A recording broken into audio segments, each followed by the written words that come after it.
Okay? Is it the kids? Is it Lola? Is it our Aussie girl? Manila girl? Is it our half-half? Half Aussie, half Filipino?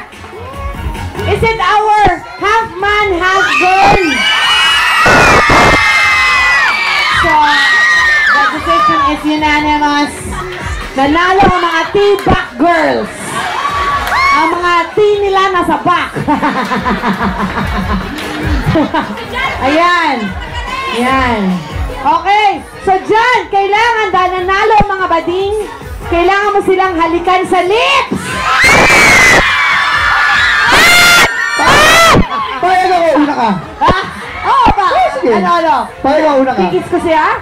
Siyempre, okay lang sa akin. Sige, baka hindi okay, ginagano. Okay, hindi tayo sa lips. Sa lips daw, tapos pamali ka dun sa kanya. Dalagi. Nag-walk out! Nag-walk out!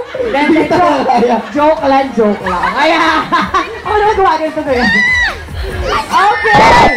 So gusto nyo ba mga kaibigan na si John Pat ay sumayaw ng combo? Pero, okay, so palakpakan naman natin ang ating mga contestants. Thank you very much. Thank you. Uy, thank you ha. Thank you.